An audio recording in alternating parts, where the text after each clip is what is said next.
If you're incorporating any analog synthesizers into your Logic workflow, then Logic 11 is a must-have. I know there's a lot of other issues with this in terms of plugin compatibility, operating compatibility, computer compatibility, but if you're in a place where you can update, then this is an update that is really bringing a couple key features into your workflow. First and foremost, one that perhaps not everyone's been talking about is the new input monitoring on the instrument channels. That means I can just leave a MIDI channel in input monitoring. Anytime I record something in a different place, then it won't record into that track, but you can still monitor into that track. Right? So it's not going to affect that track at all. This is great because sometimes I want to have an external instrument set up. This is something we've had for a long time. Over the years, it's been enhanced with additional things like send program change, which really lends itself to external MIDI instruments.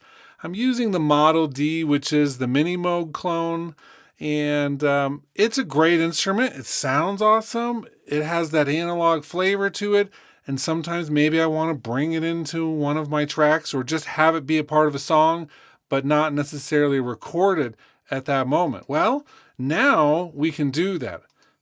Before we listen to or even test that out, I also want to showcase one of the other features that came out in Logic 11 that I think is really interesting. So for instance, perhaps I've got a part on one of my internal synths. Maybe it's a bass thing or something. And I want to have that triggering my external synth. I could just copy and paste the MIDI down, but if I'm still messing around and want that more live interaction with it, or if I want to have a part in one track and continuously change it or update it or mess around with it, then the new internal routing is actually really useful. So on my external instrument track, I am putting the internal MIDI in to be that first instrument, the retro synth, and I'm turning off all other MIDI input. That way, when I play on this instrument, I won't get anything, but if I play on this one, even if I have it muted,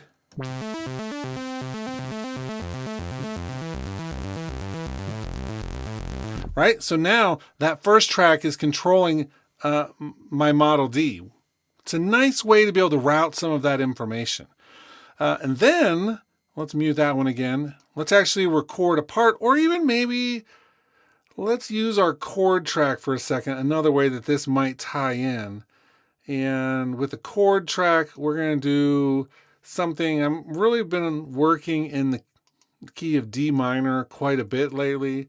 So let's add that in. Let's do halfway through. Let's add another one. We'll make this one B flat major. Just go back and forth, right? So say we're just using those two for the moment. One nice thing we can do then is just copy those down into our track and we get the chords already built out.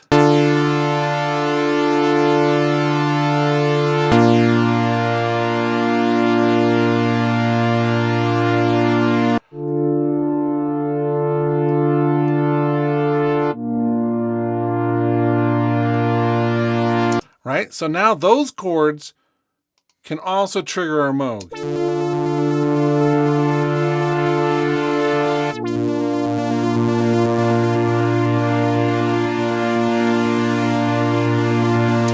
And so, again, we could copy and paste that MIDI down into there, but if we want to continuously change them but keep them all connected, then that's a great way to do it.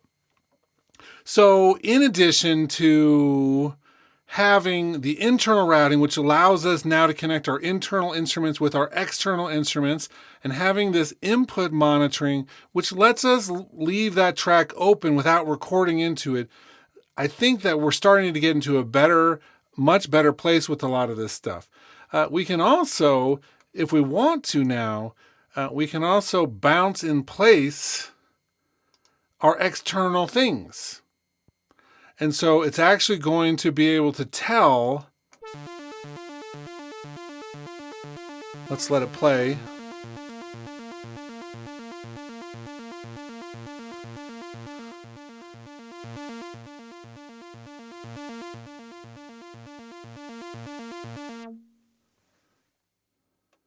It's actually going to be able to tell if there's a real-time instrument on it, and it will switch it into bouncing that region in real time if it senses that something needs to happen in that way. And now we have that part written into an audio file. These are things which those of us who use external instruments and have a bunch of cool synths and other guitars or whatever, we could use these things and make them fit better into our workflows than we've had to sometimes do with workarounds in the past. Hope this was a little helpful look at this. I hope that you can see how some of these features are actually pretty useful.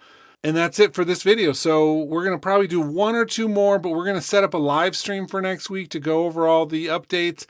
And we're already looking for the first small additional 0.1 or 0.01 to Logic, which is inevitable given it's such a new upgrade.